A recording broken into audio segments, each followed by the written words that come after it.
জয় জয় জগন্নাথ সচির নন্দন, ত্রিভুবন করে যাহার চরণ বন্ধন। জয় জয় রথযাত্রা মহা উৎসব কি। রথযাত্রার বিশেষ ভিডিও, বৃন্দাবন ধামের অপরূপ সুন্দর রথ। রথ মানে ভগবান শ্রীকৃষ্ণকে গোপিকারা কুরুক্ষেত্র ধাম থেকে বৃন্দাবনে নিয়ে যায়। 100 বছর পরে রাধারানী তার শ্যাম সুন্দরের সঙ্গে মিলিত হয়।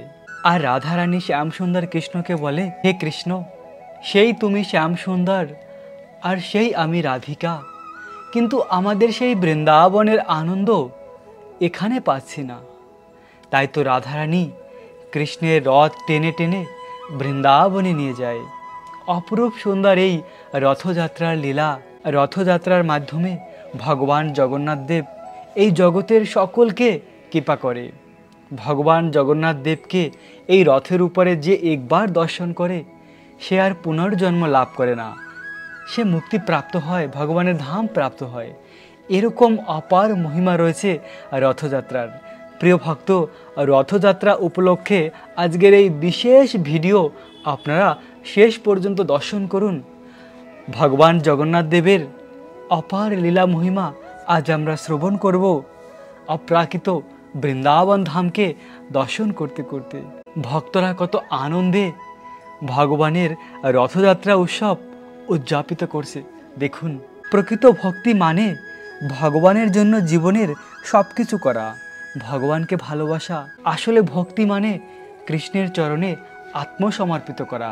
ভগবান কৃষ্ণ গীতার মাধ্যমে বলেছেন ভক্তি আমাদের কিভাবে করা উচিত।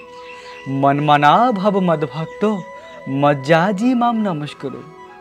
তোমার মনটাকে আমায় নিবেশ করো, আমাকে প্রণাম করো, আমার পূজা করো, এভাবে আমার চরণে আত্মসমর্পণ করো। ভগবানকে ভালোবাসার মাধ্যমেই আমরা জীবনের পরম সিদ্ধি প্রাপ্ত হতে পারি। এই দুর্লভ মনুষ্য জন্ম কৃষ্ণকে প্রাপ্তির জন্য। তাই তো কৃষ্ণ নিজে গীতার মাধ্যমে সমস্ত জ্ঞান আমাদেরকে প্রদান করেছে যে কিভাবে আমাদের জীবনকে পরিচালনা করা উচিত, কিভাবে ভগবানকে ভালোবাসা উচিত। তো ভগবান জগন্নাথ দেব বছরে একদিন পুরীর মন্দির থেকে সুন্দরাচল চলে যায়, যাকে বলা হয় গুন্ডিচা মন্দির। ওখানে 1 সপ্তাহ ভগবান থাকবে। গুন্ডিচা দেবী হলো জগন্নাথের মাসি, কিংবা তাকে মাও বলা হয়। ভগবান শ্রীকৃষ্ণের 3 জন মা রয়েছে। প্রথম যে মা রয়েছে তিনি হলেন বৃন্দাবনের যশোদা মা, দ্বিতীয় মা রয়েছে দেবকী মা, আর তৃতীয় যদি কেউ মা থাকে ভগবান শ্রীকৃষ্ণের তিনি হলেন গুন্ডিচা দেবী। রাজা ছিলেন ইন্দ্রদন্য, মহান ভক্ত ছিলেন ভগবানের। 10,000 অশ্বমের যজ্ঞ করেছিলেন রাজা ইন্দ্রদন্য ভগবান জগন্নাথ দেবকে প্রকাটিত করার জন্য, এবং তার ভক্তির মাধ্যমে ভগবান জগন্নাথ দেব প্রকাট হয়েছিল। তো ভগবান জগন্নাথ দেব অতি প্রসন্ন হয়ে রাজা ইন্দ্রদন্যকে বলেছিল, তুমি আমার কাছে বরদান চাও, তুমি কি চাও? তখন রাজা ইন্দ্রদন্য 3টি বর চেয়েছিল। প্রথম বর চেয়েছিল, হে ভগবান, আমার বংশে যেন কোনো সন্তান না থাকে, আমার পরিবারে যেন কেউ না থাকে।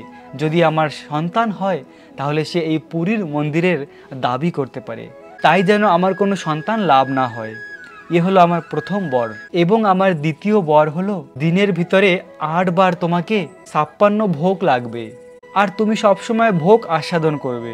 তোমার হাত শুকানোর আগেই আবার তুমি ভোগ গ্রহণ করবে। ভগবান জগন্নাথ দেব বলল, তথাস্তু।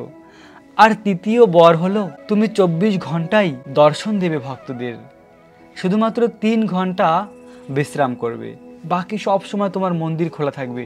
যত এই জগতের দুঃখী পতিত লোক রয়েছে তারা এসে যেন তোমাকে দর্শন করে মুক্তি লাভ করে। এই 3টা বর আমি চাই। দেখুন ভগবানের ভক্ত কত মহান।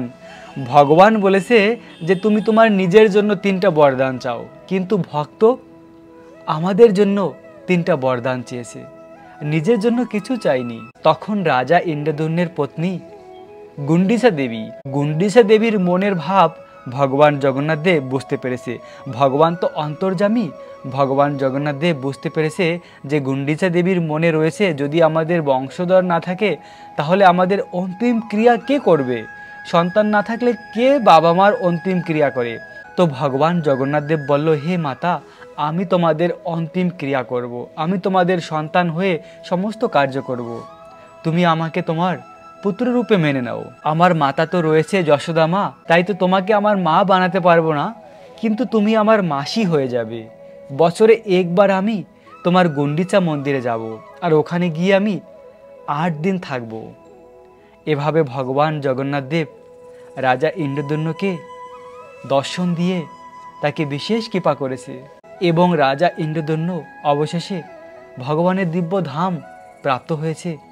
আর আজও সেই পরম্পরা রয়েছে যে স্থানে গুন্ডিচা দেবীর মন্দির ছিল ওই স্থানে ভগবান জগন্নাথ দেব বছরে একবার যায়।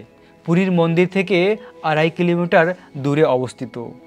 আর শাস্ত্রে বর্ণিত রয়েছে যে পুরী মন্দিরে গিয়ে ভগবান জগন্নাথ দেবকে দর্শন করলে সে ভগবত ধাম প্রাপ্ত হতে পারে, সমস্ত পাপ থেকে মুক্ত হতে পারে। আর পুরীর মন্দিরে গিয়ে 10,000 বার ভগবান জগন্নাথ দেবকে দর্শন করার যে ফল প্রাপ্ত হওয়া যায়, গুন্ডিচা মন্দিরে এসে একবার দর্শন করলে সেই ফল প্রাপ্ত হওয়া যায়। ভেবে দেখুন, পুরীর মন্দিরে গিয়ে 10,000 বার দর্শন করলে যে ফল প্রাপ্ত হওয়া যায়, আর গুন্ডিচা মন্দির যেটাকে বলা হয় অভিন্ন বৃন্দাবন, এখানে এসে ভগবান জগন্নাথ দেবকে একবার দর্শন করলে সেই ফল প্রাপ্ত হওয়া যায়। তাহলে কত অপার মহিমা রয়েছে গুন্ডিচা মন্দিরে জগন্নাথকে দর্শন করার। এরকম হলো ভগবান জগন্নাথ দেব। ভগবান জগন্নাথ দেব রাধারানী আর গোপিকাদের গুণমহিমা, তাদের প্রেমের কথা শ্রবণ করে করে কৃষ্ণই এই জগন্নাথ রূপ ধারণ করেছে। তাই তো নারদ মুনি সেই সময় এসে পৌঁছেছিল যখন কৃষ্ণ রাধারানীর মহিমা শ্রবণ করে এই জগন্নাথ রূপ ধারণ করেছিল। তখন নারদ মুনি এসে বলল, হে প্রভু, তোমার এই রূপকে জগৎবাসীকে দর্শন দাও, তোমার এই রূপ দর্শন করে জগতের মানুষ উদ্ধার লাভ করবে। তখন ভগবান বলল, ঠিক আছে, আমি পুরী ধামে বিশেষ আমার এই রূপে প্রকাটিত হব, কেননা আমার এই রূপটিও হলো নিত্য রূপ। তাই তো ভগবান রাজা ইন্দ্রদন্যর মাধ্যমে পুরী ধামে তার ভাই বলরাম আর তার বোন সুভদ্রা মহারানীর সঙ্গে এই বিশেষ জগন্নাথ বলদেব সুভদ্রা মহারানী রূপে প্রকাটিত। আর এই রূপ হলো অপরূপ সুন্দর দয়াময় রূপ। ভগবান জগন্নাথ দেব এত দয়ালু, এত দয়ালু। ভগবান জগন্নাথ দেব 24 ঘন্টা ভক্তদের দর্শন দেয়, আর তার মহাপ্রসাদের মাধ্যমে ভক্তদের মুক্তি দান করে। জগন্নাথ দেবের মহাপ্রসাদের অপার মহিমা রয়েছে। এই মহাপ্রসাদ প্রাপ্ত করার জন্য স্বর্গের দেবতা থেকে শুরু করে সকলে এসে এই ধামে এই প্রসাদকে আস্বাদন করে। অনেক লীলা রয়েছে। একবার তো স্বর্গের রাজা দেবরাজ ইন্দ্র এসে এক পান্ডার কাছ থেকে মহাপ্রসাদ খেয়ে যেত, আর তিনি টাকা না দিয়ে চলে যেত। একদিন সেই পান্ডা ইন্দ্রদেবের পিছে পিছে গিয়ে বলল, তুমি প্রতিদিন এসে আমার প্রসাদ নিয়ে যাও, আমার টাকা কেন দাও না? তখন ওই পান্ডা দেখতে পেল ওই লোকটির চরণ মাটিতে পড়ে না। তো একটি স্থানে গিয়ে তিনি দাঁড়িয়ে বলল, আমি হলাম স্বর্গের রাজা ইন্দ্র, তুমি আমাকে অনেক মহাপ্রসাদ দিয়েছ, বলো তুমি কি বরদান চাও? তখন তিনি বললেন, আমাকে এমন বরদান দাও, আমি যখনই আকাশের দিকে তাকিয়ে বৃষ্টির প্রার্থনা করব তখনই যেন মুষলধারায় বৃষ্টি হয়। ইন্দ্রদেব বলল, তথাস্তু। আর ওই স্থানেই দেখলো একটি হাতি এসে বসে পড়লো, আর ওই হাতিটি ছিল ঐরাবত, দেবরাজ ইন্দ্রের বাহন। আর ওই হাতির উপরে উঠে দেবরাজ ইন্দ্র ওই স্থান থেকেই স্বর্গে চলে যায়। সেই থেকে ওই স্থানের নাম হয় স্বর্গদ্বার। আজও রয়েছে পুরীধামে স্বর্গদ্বার। ওই স্থান থেকেই দেবরাজ ইন্দ্র স্বর্গে গিয়েছিল। সমস্ত দেবতা থেকে শুরু করে ব্রহ্মা, শিব রাতে যে 3 ঘন্টা মন্দির বন্ধ থাকে ওই সময় এসে তারা মিটিং করে ভগবানের সঙ্গে। ভগবান 24 ঘন্টা অপলক নয়নে সকলকে দর্শন দেয়। ভেবে দেখুন, মাত্র 3 ঘন্টা মন্দির বন্ধ থাকে রাতের বেলা, সেই 3 ঘন্টাও ভগবান ঘুমায় না, বিশ্রাম নেয় না। তখন দেবতাদের সঙ্গে মিটিং করে, তখন বড় সিঙ্গার হয়। আর ওই বড় সিঙ্গারের পরে যখন মন্দির বন্ধ হয় 3 ঘন্টা ভগবান দেবতাদের দর্শন দান করে। এমনকি বিভীষণও দর্শন করার জন্য আসে। একবার বিভীষণ এসেছিল দর্শন করার জন্য, একজন পান্ডা দেখে ফেলেছে। তখন বলল, তুমি কে? তিনি বললেন, আমি হলাম বিভীষণ। তখন সেই পান্ডা বলল, তুমি যে বিভীষণ, আমি কি করে বিশ্বাস করব? তখন তার হাতের একটি বালা খুলে দিয়েছিল ওই পান্ডাকে, আর সেই বালাটি এত বড় যে বিশাল বড় রথের চাকার মতন এখনও রয়েছে পুরী ধামে একটি স্থানে। ভেবে দেখুন, জগন্নাথ দেব হলো জগতের নাথ। জগন্নাথ দেব আর কেউ নয়, স্বয়ং ব্রজেন্দ্র নন্দন কৃষ্ণ এই জগন্নাথ রূপে প্রকাশিত হয়েছে। আর জগন্নাথ শুধুমাত্র ব্রাহ্মণ উচ্চ কুলের মানুষদের জন্য ভগবান নয়, জগন্নাথ আমাদের সকলের, আমাদের এই জগতের সকলের নাথ হলো জগন্নাথ। জগন্নাথ কোনো উঁচু নিচু কোনো জাতি ভেদাভেদ করে না। যে জগন্নাথকে ভালোবাসে তাকেই জগন্নাথ কৃপা করে। ভগবান জগন্নাথ দেবের কাছে কোনো বিচার নেই যে এ ব্রাহ্মণ, এ শূদ্র, এরকম কোনো বিচার নেই। সকলের কাছে ভগবান সেবা গ্রহণ করে। এমনকি যখন ভগবান জগন্নাথ দেবের স্নান যাত্রা হয়, তারপরে ভগবান জগন্নাথ দেব অসুস্থ হয়ে যায়, আর ওই সময় ভগবান জগন্নাথ শবর জাতির সেবা গ্রহণ করে। শবর জাতি তাদেরকে বলা হয় যারা হলো সব থেকে নিচু জাতি, তাদেরকে দৈত্যাপতিও বলা হয়। আর ওই শবর জাতিদের সেবা গ্রহণ করে ভগবান। ভগবান কোনো বিচার করে না, সকলকে তার সন্তান রূপে জানে। আর সত্যিই তো আমরা সকলে ভগবানেরই তো সন্তান, তাই ভগবান সকলকে সমানভাবে ভালোবাসে। এভাবে কত আনন্দ এই রথযাত্রায়। দেখুন, ভক্তরা মিলে ভগবানের এই রথের দড়ি টেনে টেনে এই কুরুক্ষেত্র থেকে বৃন্দাবনে নিয়ে যাচ্ছে। আশা করি আপনারা সকলে রথের দড়ি টেনেছেন, কিন্তু এই বিশেষ বৃন্দাবন ধামের দর্শন করে সত্যি আপনারা ভগবানের বিশেষ কৃপা লাভ করবেন। বৃন্দাবন ধামকে আমাদের হৃদয় থেকে ভালোবাসা উচিত, কেননা সব কিছুর মূল হলো বৃন্দাবন ধাম। আমাদের জীবনের অন্তিম গতি হলো বৃন্দাবন ধাম। বৃন্দাবনের চিন্তা করার মাধ্যমে হৃদয়ে এক শীতলতা, এক আনন্দ প্রাপ্তি হওয়া যায়। জগন্নাথ দেব যে এত করুণাময়, এর কারণ হলো রাধারানীর করুণা, রাধারানীর ভাব, রাধারানীর প্রেমের মহিমা শ্রবণ করেই কিন্তু কৃষ্ণ এই জগন্নাথ রূপ ধারণ করেছে। তাই তো জগন্নাথ এত দয়ালু। এর সূত্র কোথা থেকে? না, রাধারানী। রাধারানীর করুণার মাধ্যমেই জগন্নাথ দেব এরকম করুণাময়। তাই তো রাধারানীর করুণাই হলো সর্বশ্রেষ্ঠ করুণা। বৃন্দাবনেশ্বরী রাধারানী, বিশ্বভানু নন্দিনী রাধারানী। রাধারানীর ধামই হলো আমাদের জীবনের একমাত্র প্রাপ্তি, বৃন্দাবন ধাম। ভেবে দেখুন, একবার রাধারানীর কথা চিন্তা করলে, রাধারানীর নাম নিলে কত আনন্দ পাওয়া যায়। সত্যি রাধা নামের মহিমা কেউ অনন্ত মুখেও কখনো শেষ করতে পারে না। তাই তো রাধারানী আমাদের জীবনের পরম প্রাপ্তি। রাধারানীর ধাম সবসময় মনে চিন্তা করা উচিত। প্রথমে ভগবান জগন্নাথ দেবের এই রথযাত্রা শুধুমাত্র পুরী ধামেই হতো। এই জগতের সকল স্থান থেকে পুরী ধামে গিয়ে ভক্তরা জগন্নাথ দেবকে দর্শন করত। পুরীতেই শুধুমাত্র রথযাত্রা হতো। কিন্তু ভগবানের এক মহান ভক্ত শিল প্রভুপাদ, তিনি এই জগতে এসেছেন জগন্নাথের মহিমাকে প্রকাশ করার জন্য। প্রভুপাদ এই জগতে প্রকাটিত হয়ে তিনি এই জগতের সকল স্থানে জগন্নাথকে পৌঁছে দিয়েছে। প্রথমে শুধু পুরী ধামেই জগন্নাথ ছিল, কিন্তু ভগবানের এই অনন্য ভক্ত শিল প্রভুপাদ জগন্নাথ দেবকে আমেরিকায় নিয়ে গিয়েছে। আমেরিকায় প্রথমে শিল প্রভুপাদ রথযাত্রা শুরু করে। আমেরিকার মানুষ জানতো না রথযাত্রা কীরকম হয়, জগন্নাথ কে। শিল প্রভুপাদ প্রথমে আমেরিকাতে রথযাত্রা শুরু করে, আর সেই থেকে আজও আমেরিকার অনেক স্থানে রথযাত্রা হয়। শুধু আমেরিকাতে নয়, ভারতের সকল স্থানে রথযাত্রা হয়। আর এই রথযাত্রা কে শুরু করে? শিল প্রভুপাদ।